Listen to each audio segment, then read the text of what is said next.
everyone, welcome back on this YouTube channel Tarang Academy. So again I'm back with a new video and आज हम बात करने वाले हैं पीसीवी के बारे में। पीसीवी की फुल फॉर्म क्या होती है?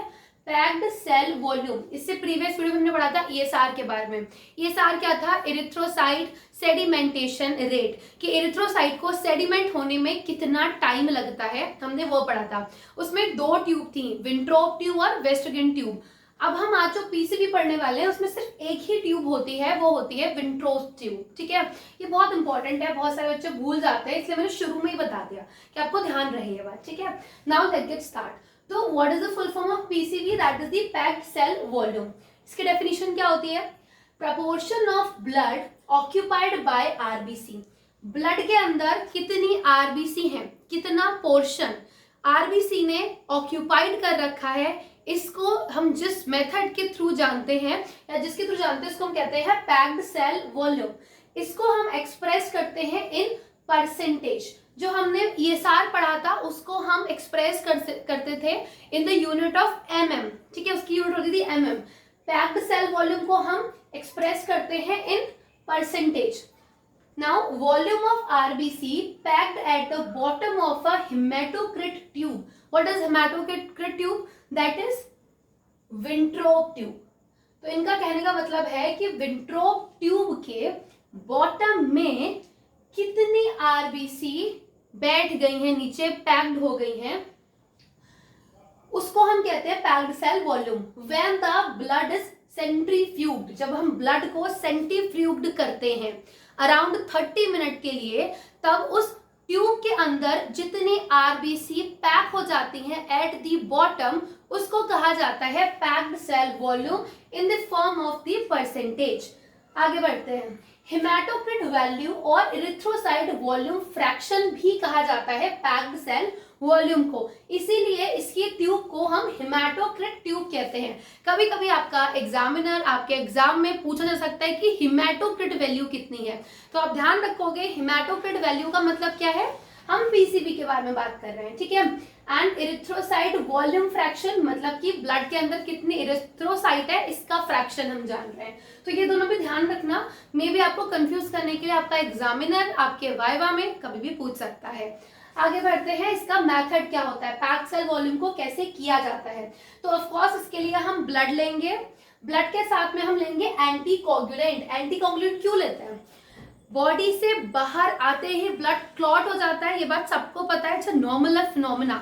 बट अगर ब्लड बॉडी से बाहर आते ही क्लॉट हो जाएगा तो हम कैसे आगे की मैकेनिज्म कर पाएंगे, प्रोसेस आगे कैसे बढ़ेगा, इन सारे डायग्नोस्टिक प्रोसीजर्स कैसे हो नहीं पाएंगे। इसीलिए एंटीकोगुलेंट डाला जाता है। जैसे कि जब डायलिसिस की जाती है तब भी एंटीकोगुलेंट डाला जाता है। ठीक है, सो ब्लड होगा, उसके अलावा उसके साथ में एंटीकोगुलेंट होगा। एंटीकोगुलेंट में ईडीटीए या फिर हेपारिन का यूज भी किया जा सकता है।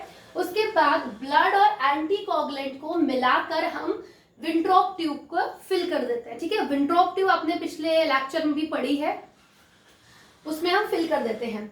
विंट्रोप ट्यूब जो है बेटा वो 110 mm लंबी होती है।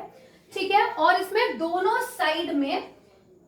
साइड में मार्किंग्स दी होती हैं। ठीक है, क्योंकि हम विंट्रोप ट्यूब को ईएसआर और पीसीबी दोनों के लिए यूज करते हैं, इसीलिए इसकी दोनों साइड पे मार्किंग दी होती है और इसकी लेंथ होती है 110 mm। ठीक है, blood is centrifuged at the speed of the 300 rpm for 30 minute, मतलब कि हम 300 रेवोल्यूशन पर मिनट के रेट पर हम 30 मिनट तक इसको ब्लड को सेंट्रीफ्यूग्ड करते रहते हैं। किसमें? In the Wintrobe tube. अब होता क्या है, जब हम इतनी देर तक सेंट्रीफ्यूग करते रहेंगे तब ट्यूब में हमें इन दी एंड देखने को मिलेगा कि आरबीसी बॉटम में बैठ जाएंगी। ठीक है, तो ये जो है आरबीसी यहाँ बॉटम में बैठ गई, उसके ऊपर व्हाइट कलर की एक वफी, ठीक है, वफी एक कोटिंग बन जाएगी व्हाइट कलर की, जो कि होंगी आपकी सारी डब्ल्यूबीसीज। और यहाँ पर येलो कलर से जो बनेगा वो होता है ऊपर की तरफ प्लाज्मा। मैं एक फोटो भी लगा दूंगी इसका, जिससे कि आपको बिल्कुल क्लियर हो जाए, क्योंकि यहाँ पर मेरे पास डिफरेंट मार्कर्स नहीं थे कि मैं आपको अलग दिखा पाती। तो सबसे बॉटम में क्या होगा बच्चों? रेड सेल्स होंगी। ठीक है, सबसे बॉटम में।